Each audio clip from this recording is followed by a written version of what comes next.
Collisions of this type, there is a clear fault that can be directed at one person or another. This is the second of these pedestrian-type fatal crashes we've had on Port Road in the last month. And on both these occasions, all parties involved have some responsibility for the way the collision has occurred.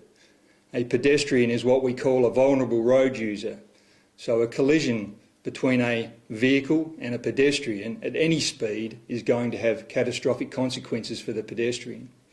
So on these occasions, the pedestrians have moved across the road regardless of the traffic coming towards them, and as a result has suffered.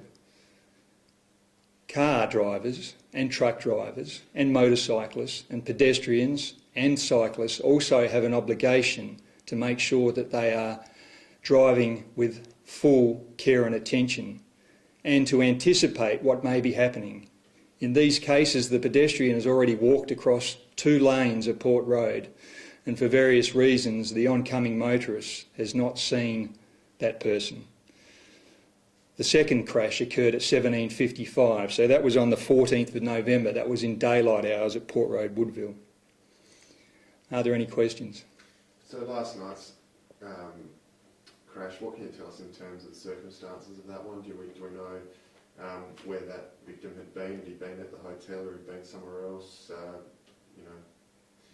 Was alcohol involved? Or? Obviously, so early in the investigation we don't have all the facts that are available to us, and often we will only determine whether alcohol was involved once the full tox results come back.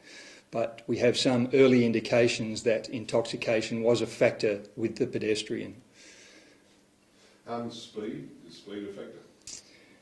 The initial investigation at the scene gives some suggestions that speed was a factor, but that will not be properly determined until the investigation is completed. It must have been a fairly horrible thing for people that were at that hotel, because I think there were some sitting in the tables outside there and would have had to witness what sounds like a fairly terrible collision in that, it's a very messy scene. Yes, look, I think it's one of the things that we often lose track of and we forget very quickly, is that when we have incidents of this type, there are a full range of victims. Clearly those that are involved, clearly those that are the close friends and family of those who die are victims of these type of events, but also those innocent people that just happen to be present when they see these type of activities, and they can have long-term impacts on these people. So I imagine for those that saw an incident like this, an impact between a vehicle and a pedestrian at speed, it would be horrific. So could the driver be facing charges, or is it too early to say? The driver may be facing charges, but it is too early to say at this stage. What did the driver tell police, that he simply didn't see the pedestrian? The driver hasn't been formally interviewed yet.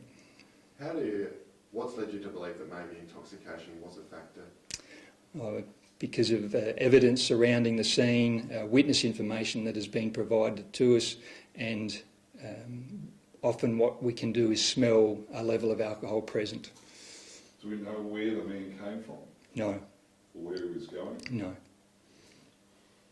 That earlier crash this week at Rosewater, did police know if alcohol was a factor in that, with that pedestrian as well?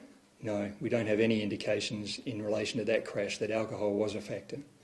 Just for the road toll, I think it said 95 compared to 91. In the print copy I've got here it says 96 to 92, do you know?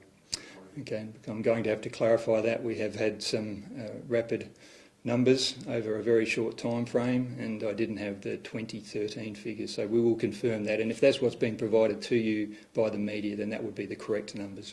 And the other thing is the December toll, as far as I'm aware, is only 6, whereas you said 7, is it? There so is... we had the 4 down in the southeast and then the 2 fatals. Is there another one? There is a person that is on the road toll currently